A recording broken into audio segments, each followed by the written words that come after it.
Ake siphendule amanga kaLumumba kuTikTok Crack Your Head noma iPodcast.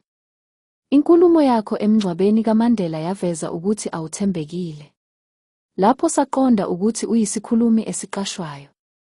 Ukhuluma noma yini uma kukhona okukhokhelayo. Awu, Lumumba, awusilo iqhawe ungumdayisi. Asibuyele kuPodcast. One. Lumumba, awusona isazi ngeNingizimu Afrika.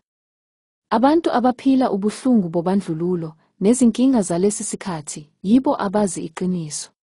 Abadingi iziqu ukuze bakhulume ngobuhlungu babo. Ngakho ake uthule, uvala umlomo ungazenzi usiyazi. Siyethemba ukuthi uzokwenqatshelwa ukungena eNingizimu Afrika uma uhulumeni wamanje esehambile. Ungayedelela kanjani impahla imvuno yethu yesintu bese uzibiza nge-Pan-Africanist? No uyadelela wenanja.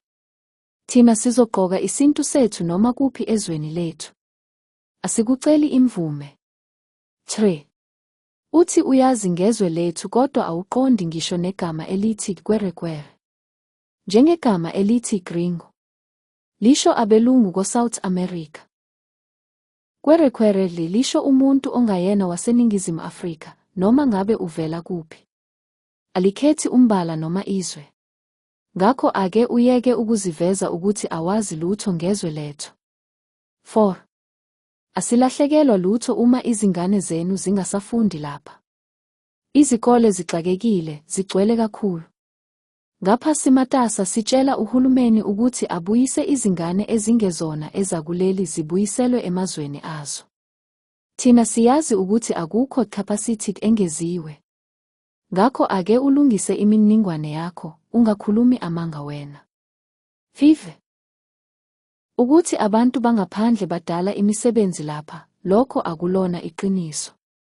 Uma umuntu engakwazi ukudala amathuba ezweni lakhe, kungani engakwenza kwelinye? Amazwe abo adinga amathuba kakhulu. Abantu kumele babhekane nohulumeni wabo. Izinkulumo zakho zokuthi leadership accountability azisizi lapha ziwumbhedo. Uma kukhona imisebenzi abayakhile ezweni lethu, ake siyidlulisele ezweni lakho uma kunjalo. Thina asiyidingi. Uyezwa ndoda? 6. Asifuni ukulungisa amaphepha abantu abangekho emthethweni. Sifuna bonke babuyele emakhaya kuqala, bonke abokufika. Senze ukubalwa kwabantu, sibone isimo sangempela esidalwe izinhlelo zokudayisa izwe kule minyaka.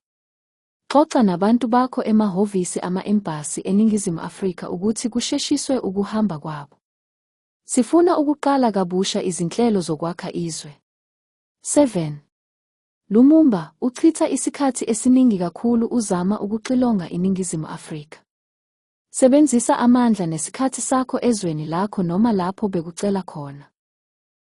Thina bantu baseNingizimu Afrika asikudingi, asikucelanga. Ake uhlale phansi, ungazenzi umeluleki wethu. 8. Asikho isinyathelo sezinhlangano zomphakathi lapha, esibangele ukubulawa kwabantu. Lokho okukhulumayo akusilo iqiniso unamanga. Uma unobufakazi, ake usikhombise.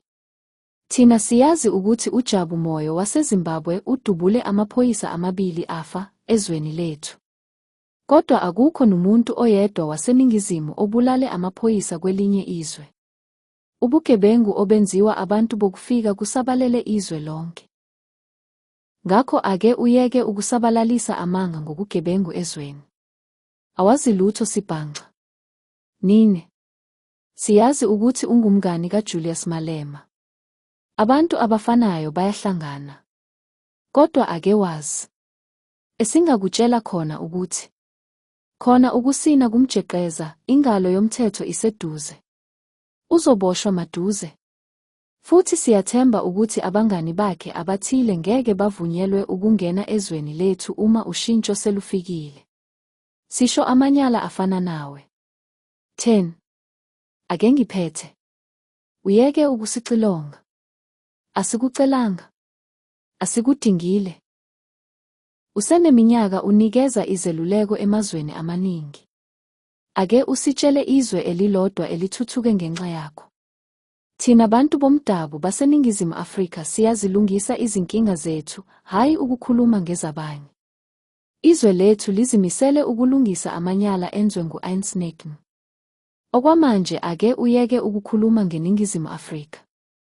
Viva kubantu abathanda izwe uJacinta, uPhakela Umthakathi, uNgizwe, uThulas, uVuyo nabanye abaningi abathanda izwe lethu. Asikho isiphithiphithi esingahlukanisa izizwe zomdabu zaseNingizimu Afrika. Siyimbumba sihlangene njengabantu abamunyama. Nina hambani, sicela nihambe. Buyelani emakini asinifuni lana ezweni. Gowani.